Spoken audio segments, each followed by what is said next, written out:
Welcome to the first in our series of 5 podcasts released throughout the Unlimited Festival at South Bank Centre.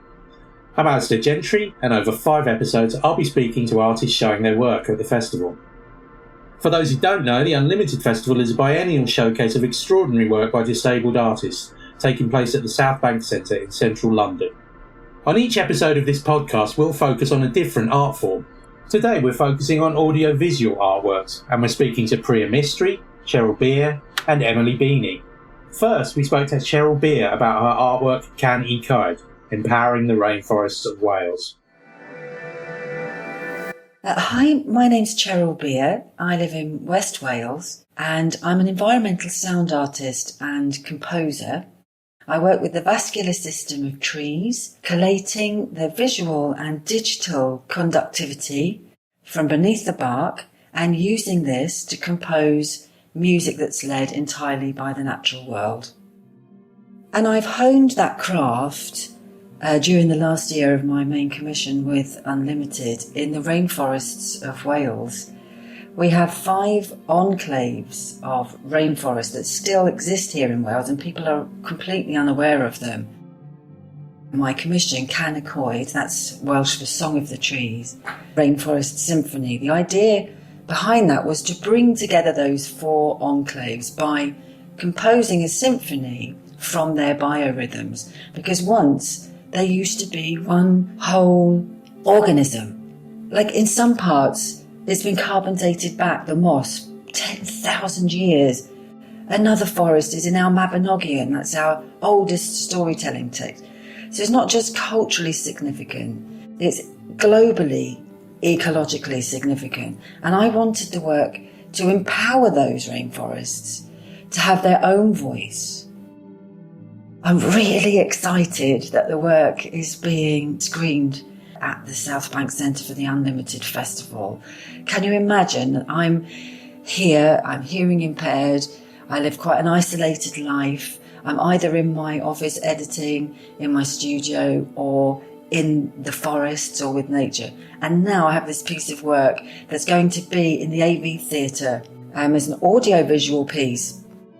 It's all in slow motion because that's how it feels when you go into a rainforest. Time sort of stands still. It's like there's no concept of time. And you'll meet the trees. So every time you hear a note played or a phrase or a melody, that has come directly from the tree that you're witnessing. And I'm really excited that's going to be screened throughout the festival in the AV Theatre. But also it's going to be available on the South Bank website. If you scan in through the QR code into Can I Cyd, you'll see the actual symphony, but then there are a collection of films that show you how to experience the sound through ways other than that traditional way of hearing. So through vibration, through sight, through other routes, other ways of experiencing it. Through the website, you have access through the Welsh language, English and British Sign Language. It felt really important to embed that access right at the core of the work because the whole of this process started for me by my hearing loss. I was a professional musician all my life and I just woke up 5 years ago and not able to hear the birds singing, not knowing what was going on, completely discombobulated. And my hearing was replaced with tinnitus and hyperacusis, which is a sound sensitivity.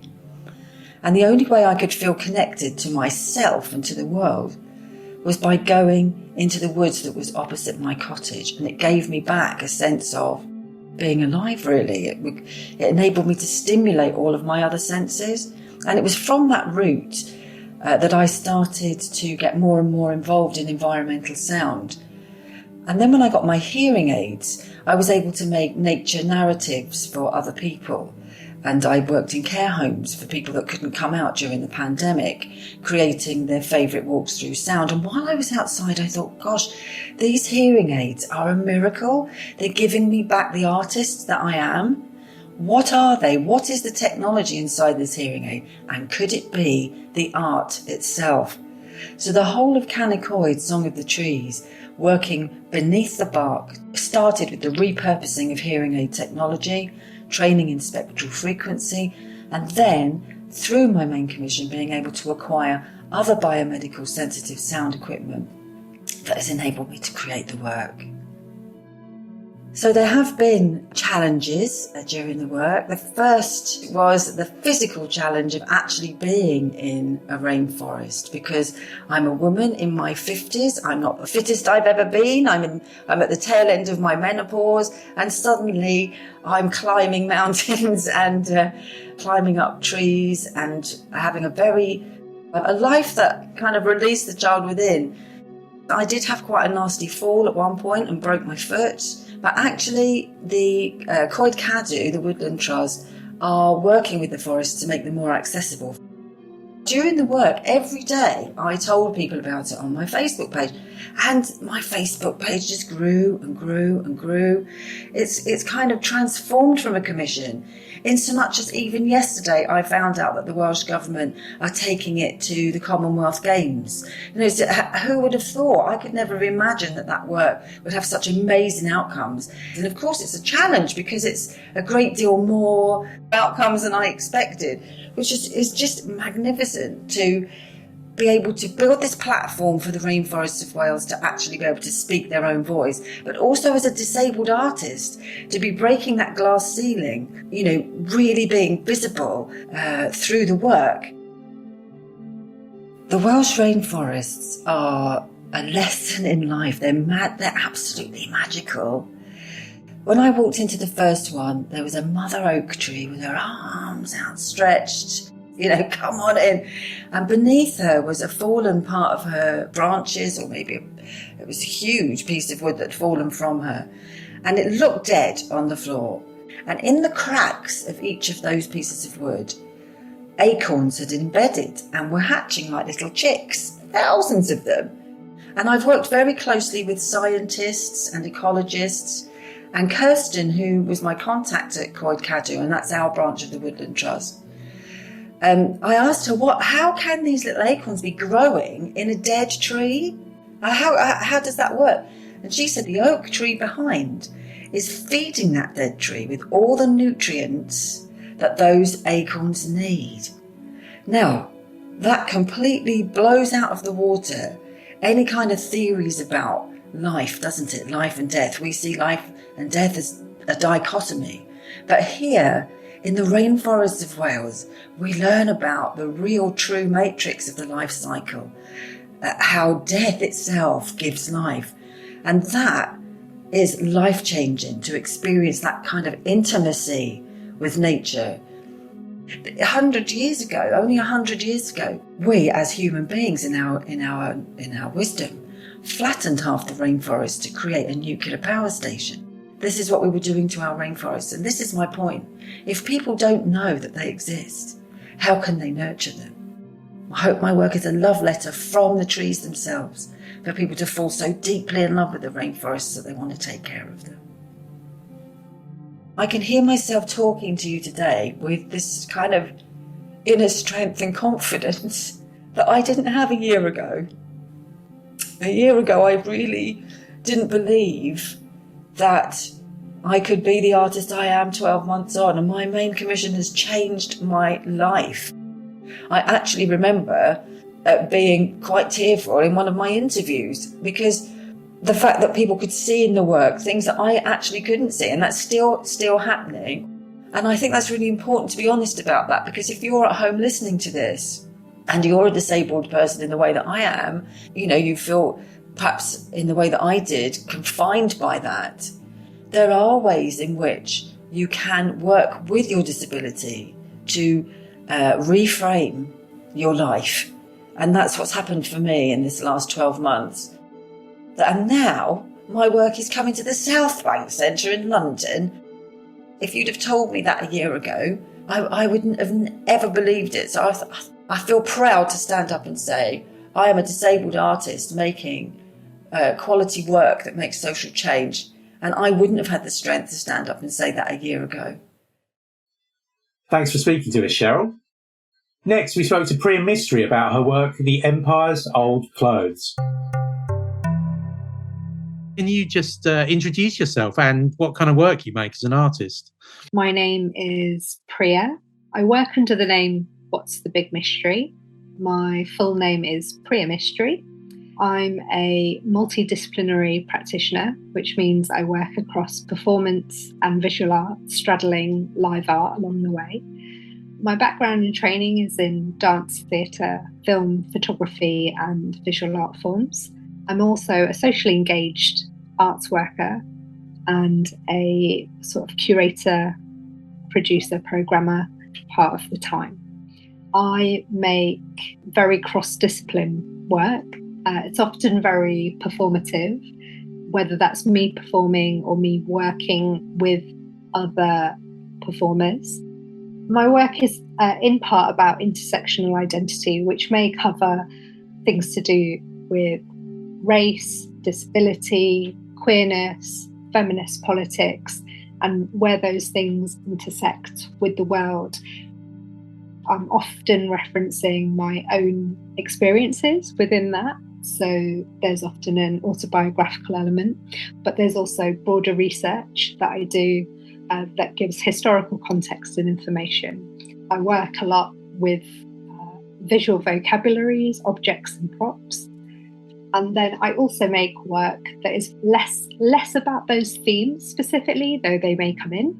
Work that is about spatial choreographies, bodies as objects, objects as bodies, and about relationships between bodies and space. Can you tell us the name of the work that we're here to talk about today and try to describe it to somebody who won't be able to see it? My work is called The Empire's Old Clothes, and it's a short, non-linear narrative film about colonialism. It's about the British, the idea of being British or the British experience, and what it means to have been colonised and what it means to imagine a different kind of future as well. Visually and on a sound basis, I deal very much in imagery that's influenced by Indian and Afrofuturism, queer culture, but also like tableau vivants and sort of science education films, really then drawing on that Afro-Indian futurism element to imagine something different. So in part, the film is extrapolating what we know, what's been, and questioning it. And then it starts to look a little bit futureward about the possibilities of how things might be different, and for us to imagine those possibly together. So yeah, you mentioned a few things like Afrofuturism and similar things to that. Does that feed into the aesthetic of it and what it looks like? What is it kind of, what's the kind of aesthetic or the style of it? Yeah, so it's non-narrative, as I mentioned, and stylistically it's really bold and it is colourful, but I have like a series of different palettes that run through it, some that reappear. And when I say palettes, I mean colour palettes, but also symbolic things that you will see appear in it as well, like objects and outfits and things. In part, I'm referencing some like propaganda, like British Empire propaganda, but I also use the tropes of things like travel agency advertising. And then other sections will make references to science and scientific validation about ideas as well. And so there's this very sort of science museum, authoritative voice style that I'm drawing from, but I'm flipping all of these as well. The futurism elements are like those more imaginative, space-like, alternative identities and possibilities. Visually, there are really distinct palettes through the film. They draw on the tropes of very particular genres and styles. Can you talk about how and why you made this work? The commission came about because Unlimited's senior producer had been awarded an MBE and they had accepted it. And this is a very problematic and awkward situation. It would seem, at least in part, that Unlimited went about responding to that by raising this commission and inviting a few artists to propose work in response to that situation. So that's how it's come about. I'm also very aware that it comes into fruition at a point where it's a year where we have the Queen's Jubilee and we have the Commonwealth Games. And this work really flies in the face of all that national rhetoric.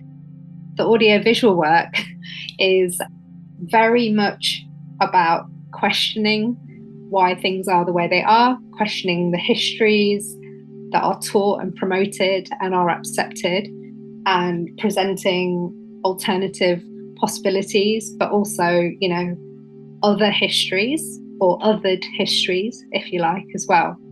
And the purpose of that is not just to reach people who feel othered or who have experienced racism or ableism or, all sorts of prejudice, but I've made it, having in mind that I would really like people who think that racism doesn't exist or they don't experience racism or that empire is like something in the past.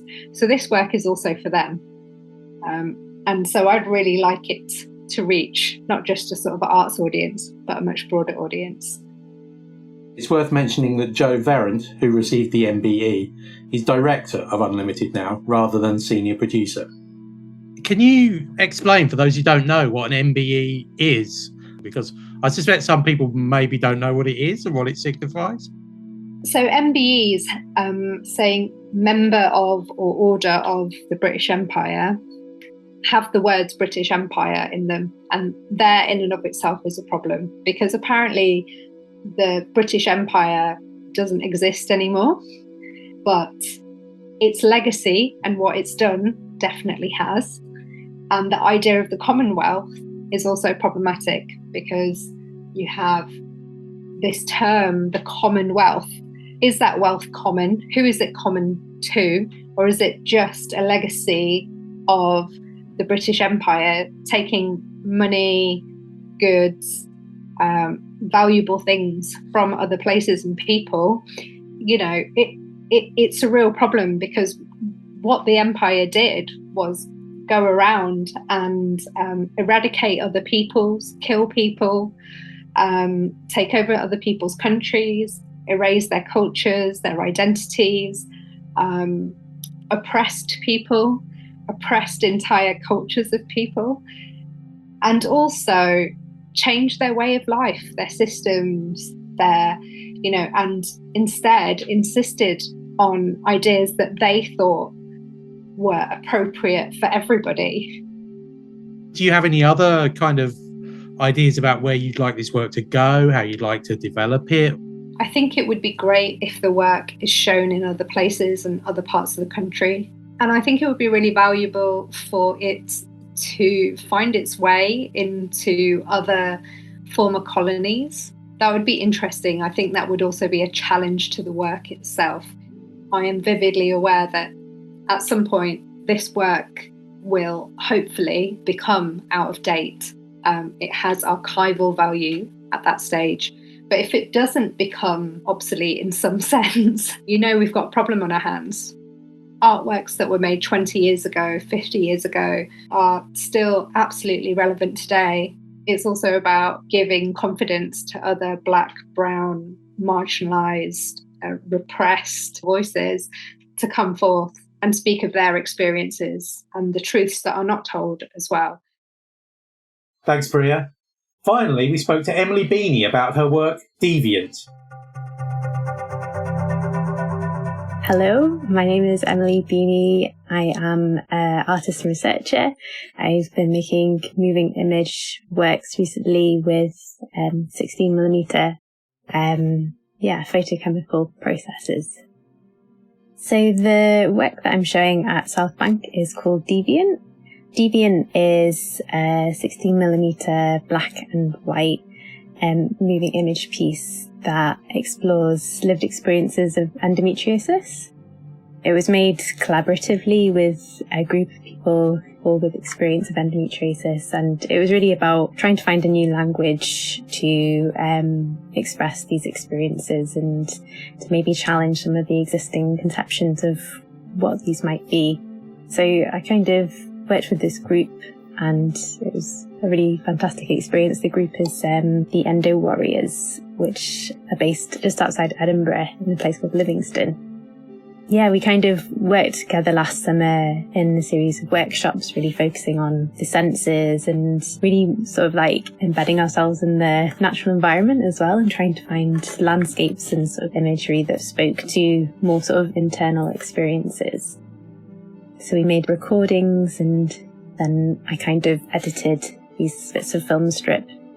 I felt like there was a kind of strong focus on rhythms, finding rhythms in the landscape and rhythms that resonated with the body.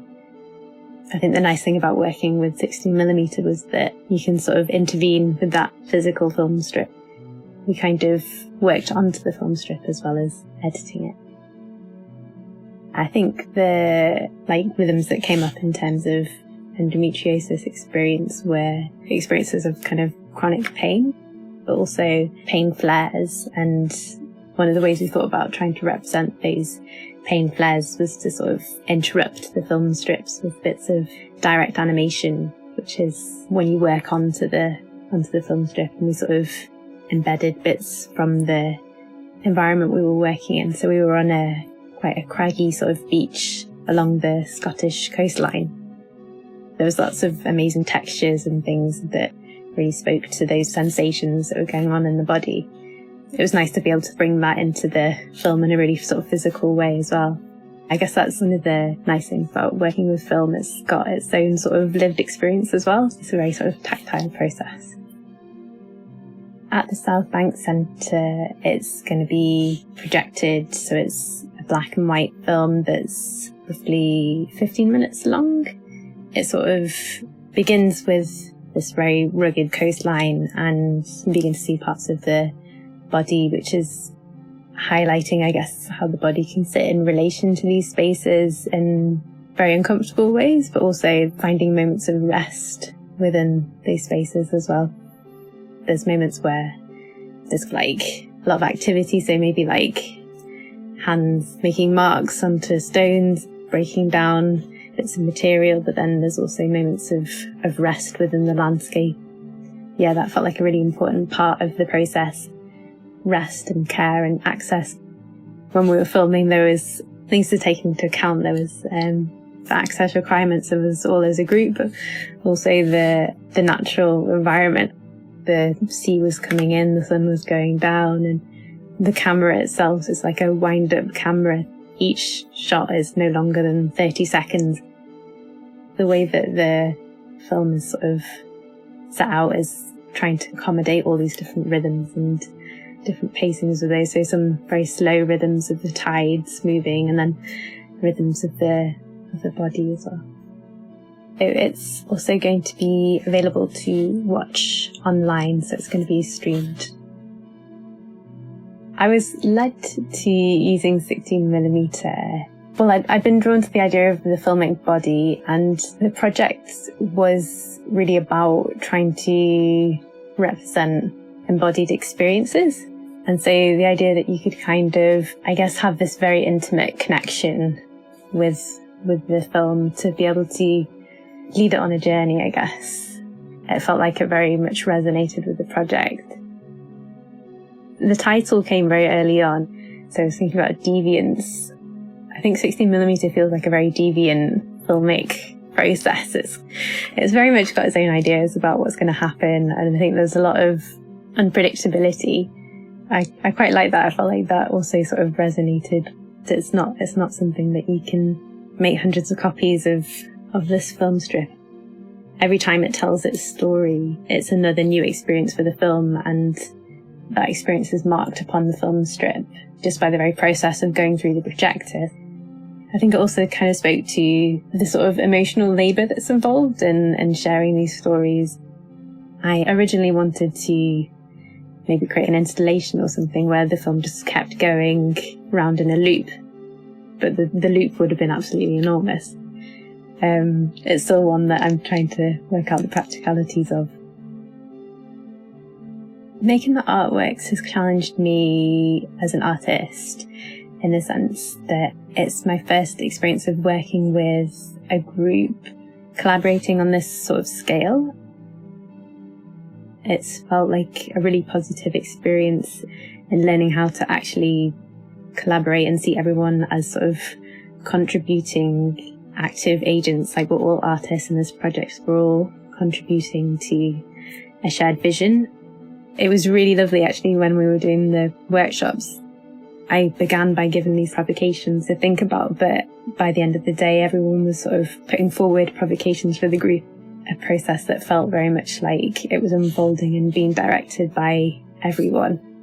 That was a big sort of learning curve, really, like when to step back and when to step forwards.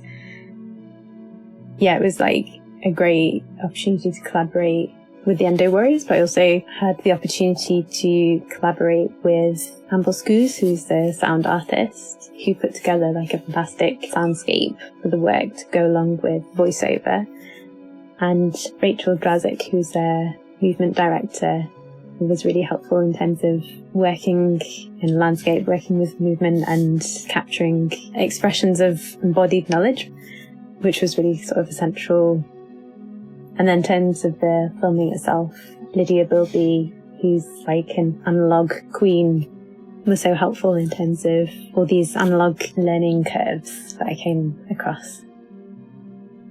Quite early on, we were thinking, like, who needs to see this? I think the answer was pretty much everybody that they were thinking of. Part of the plan is to kind of share the work locally with the communities around where the group are based. Also thinking more in terms of like policy and government, and trying to get some of these sort of policy makers to be aware of the film as well. In terms of future plans for the work, the Endo Warriors, a big part of what they do is awareness raising. So continuing to collaborate with them, continuing to share the work with audiences as far and wide as possible. Yeah, it's been a really good experience.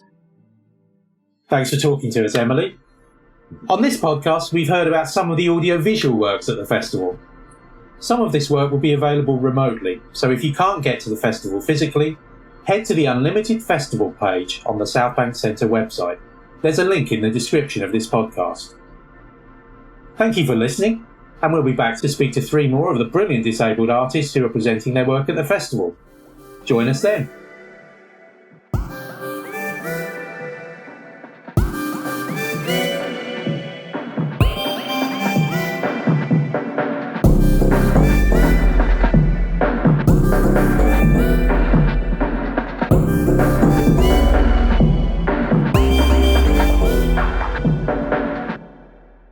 This podcast has been produced by Unlimited thanks to funding from the British Council. Unlimited is supported by Arts Council England, Arts Council of Wales, Creative Scotland and the Paul Hamlyn Foundation.